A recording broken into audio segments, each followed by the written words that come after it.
20 জুলাই মুখোমুখি হচ্ছে আর্জেন্টিনা আর স্পেন।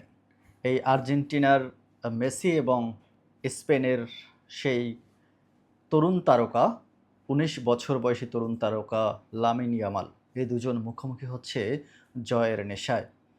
এখন দেখার পালা কে এই একটি ইতিহাস বের করে। লিওনেল মেসি যেমন এই শেষ বিশ্বকাপ খেলছেন, হয়তো আর কোনো বিশ্বকাপে তিনি অংশ নেবেন না। অন্যদিকে লামিন ইয়ামালের এই প্রথম বিশ্বকাপ।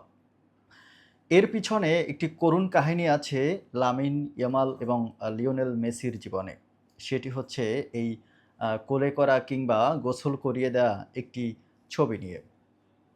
লিওনেল মেসি যখন ২০ বছর বয়সী তিনি বার্সেলোনায় খেলছিলেন, ঠিক তখন তার সেই বার্সেলোনার আয়োজনে বিভিন্ন দাতব্য প্রতিষ্ঠান সহ বিভিন্ন ক্ষেত্রে তারা অবদান রাখে এবং অর্থ দান করে, এরকম বিভিন্ন প্রোগ্রাম তারা আয়োজন করে থাকে। সেই প্রোগ্রামের মধ্যে একটি প্রোগ্রাম পড়ে যে বাচ্চাদের নিয়ে ছবি তোলা বা ফটো সেশন। সেখানে অনেক বাচ্চারা বা অনেক অভিভাবকরাই এসেছিলেন তাদের সন্তানদের নিয়ে এই লিওনেল মেসি সহ মহাখ্যাত তারকাদের সাথে ছবি তুলতে। কিন্তু সকল বাবা মাই তো চান তার সন্তানকে নিয়ে এই সব তারকা ছবি তুলুক বা ফটো সেশনে অংশ নেয়। এজন্য সেখানে লটারি আয়োজন করা হয়। সেই লটারিতে লামিন ইয়ামালের বাবা মা একটি লটারি জিতেন, যেখানে লিওনেল মেসি লামিন ইয়ামালকে নিয়ে ছবি তুলবেন এবং অবশেষে সেটি হয়।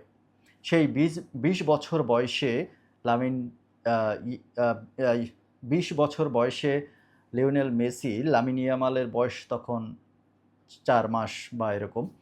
তখন এই ছবিগুলো তোলেন।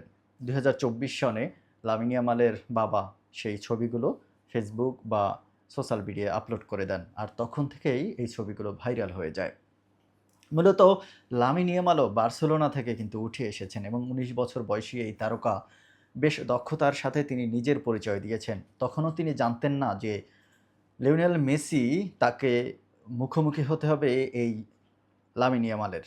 লামিন ইয়ামাল এবং লিওনেল মেসি এ দুজন এখন মুখোমুখি হবেন ২০২৬ ফিফা বিশ্বকাপের ট্রফি জেতার খেলায়, এবং সেই খেলায় কে জিতবেন, কে ইতিহাস ব্রেক করবেন, লিওনেল মেসির শেষ বিশ্বকাপ নাকি লামিন ইয়ামালের প্রথম বিশ্বকাপের জয় হবে এই ম্যাচটির মধ্য থেকে। এর ফলাফল দেখার জন্য আমাদেরকে অপেক্ষা করতে হবে ২০ তারিখ রাত ১টা পর্যন্ত। সে পর্যন্ত সবাইকে সঙ্গে থাকার আহ্বান জানাচ্ছি এবং ভিডিওটি ভালো লাগলে লাইক, কমেন্ট, শেয়ার করবেন।